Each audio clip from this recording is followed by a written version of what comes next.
What is up, guys? Today we'll be comparing the Samsung Galaxy A51, one of the best selling mid-rangers, to the iPhone 12. So let's go ahead and get started. You can find the A51 brand new for around $267. I'll put the links down below. iPhone brand new is going to cost you around $830. So let's go ahead and get started with the hardware of both of these phones. So as you can see, the A51 a little bit taller than the iPhone 12 and definitely a little bit thinner as well. So glass and metal on the iPhone, and you have a plastic design on the A51, and they actually don't feel too far off in weight because I believe they made the iPhone a little bit lighter this year, and you can definitely tell. So they're not, the A51 is not like a super light, cheap feeling phone.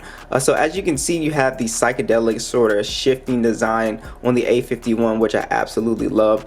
I think it looks really cool. It gets a lot of attention when people see it. You have both the trendy camera setup on both of these guys, which look really good. You have the quad camera setup on the A51, dual camera on the iPhone, flash logo down here, Apple logo right here. You turn it to the side, you do have your power button on the iPhone, your volume rockers on the A51, power button. Turn it to the left, nothing on the A51, and you have your volume rockers and mute vibration switch on the iPhone. So down below, the A51 keeps the headphone jack, which is something that I always appreciate. USB Type-C. You have your single fired speaker on the A51, stereo speakers on the iPhone. Alright, when we turn both phones around, here's where the A51 kind of kills the iPhone with the display design. It just looks so much better, right? So we have a 6.1 inch Super Retina display, HDR10 on the iPhone. It is 1080p. Have the notch, 460 for the PPI.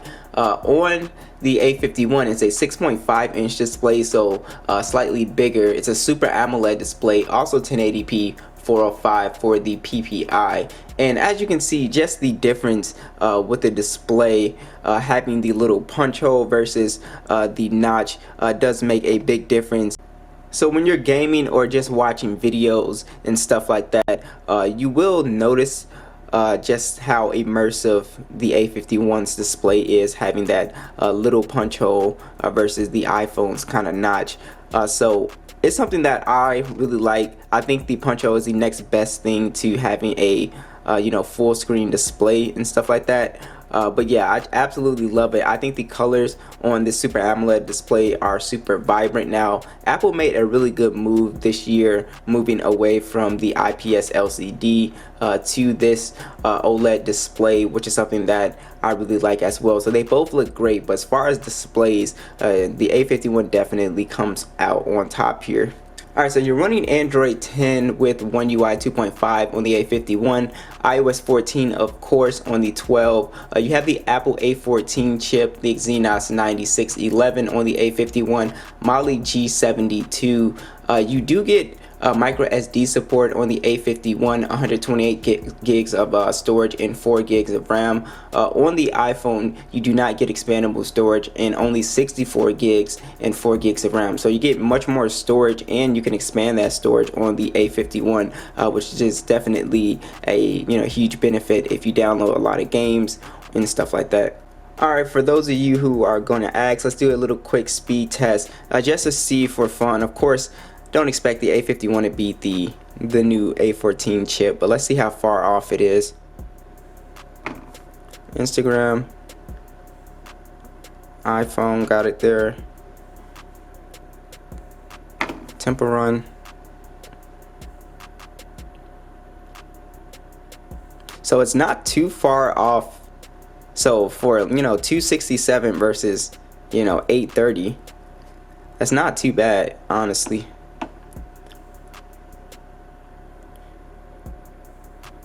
Now you really notice a difference more in video games and stuff like that. So I can see that was super fast on the iPhone. So you really notice it in video games. But as far as like your normal applications, it's not going to be a big difference here.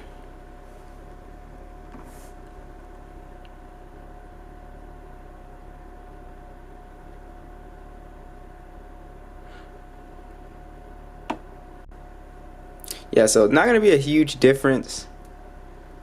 Let's go Yahoo.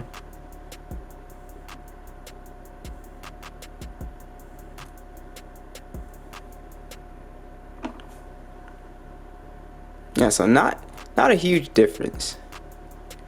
It's only when you get to games and stuff like that, that's when you're gonna see the big difference here.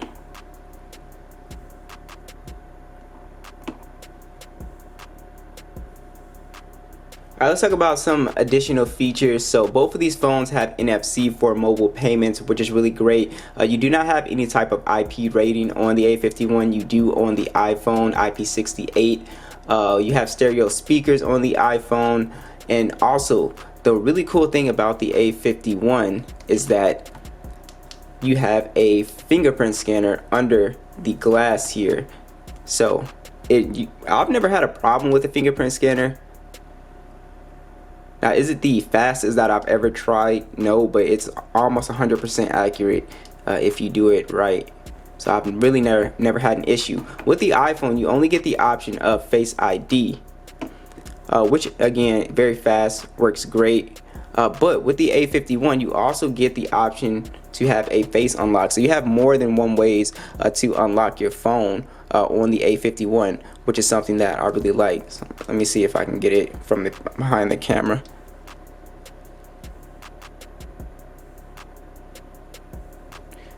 Yeah, I can't.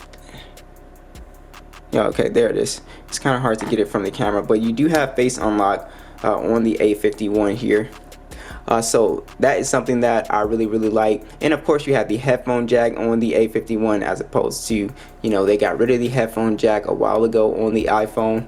So let's talk about the camera. So this is where a lot of people will say this is where you see a just gigantic difference. Actually, no, the A51 has actually very good cameras, as you're seeing from these stills. You have a 48 megapixel wide, 12 megapixel ultra wide, and a 5 megapixel macro camera and 5 megapixel depth sensor. So it has two additional sensors that the iPhone does not, the macro and depth sensor. You get 4K video, 30 FPS, and a 32 megapixel selfie camera that shoots in 1080p. As you can see, the A51 takes some absolutely gorgeous photos. You get the very punchy Samsung colors on here. The photos are very detailed. The front facing camera is really good as well. I've had no issues with this phone. Dynamic range, just everything. It usually just does a good job in any kind of lighting scenario. Now, is it going to beat the iPhone in like night mode photos and stuff like that? No.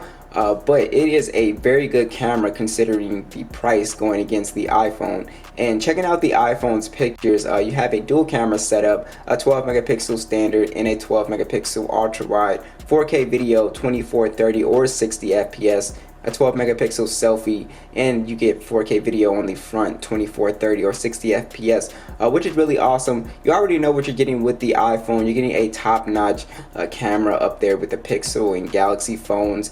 But yeah, this also takes some very good photos, very good detailed photos, really good color as well.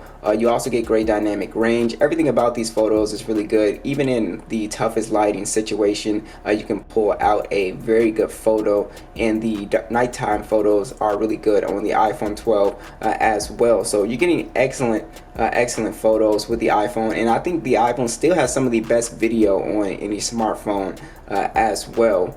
So now when you're gaming, the A51 does a really good job for its price point as well. Now, it won't be able to max out graphics like on the iPhone with Ultra HD. It just goes to HDR and ultra frame rates, which is very good. So, and again, you have that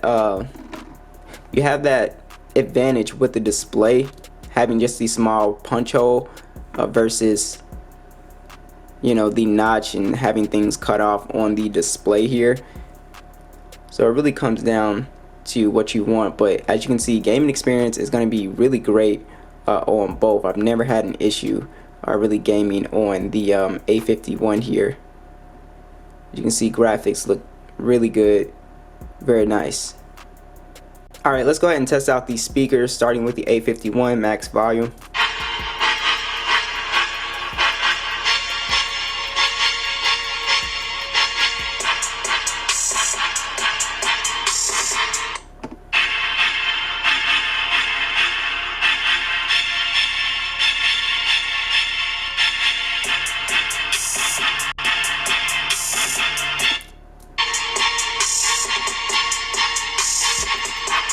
So as you can hear, it's not so much as loudness as it is in the bass presence on the iPhone. You just have a way more bass presence on this iPhone, but it does have stereo speakers. But if you're in a loud environment, you can hear both of these phones no problem. Let's talk about the battery situation. On the iPhone, you have a 2,815 milliamp battery. You also have fast charging, 20 watts, wireless charging as well. With the A51, you have a 4,000 milliamp battery, 15 watt fast charging, no wireless charging. So the A51 does a much better job at battery life. You get easily over 8 hours of screen on time. With the iPhone, you're going to be somewhere around 6 hours to 6 hours and 30 minutes of screen on time. So the iPhone can get you through a day, no problem. But the A51, definitely having that extra 2 hours of screen on time could easily push you through a day and a half if you're a light user. So just excellent battery life on the A51. Now with 5G on the iPhone, it could be significantly less. You might come down to 5 or maybe 4 hours. I've never had 5G in this area, so I'm not really sure. So what do you guys think about the A51 versus the iPhone 12 here? Be sure to let me know. I think the A51 actually has some advantages with the display, more storage, also a slightly better battery life, and just being overall a little cheaper. You have more cameras to play with as well. So what do you guys think? Be sure to let me know, and I'll catch you guys in the next one.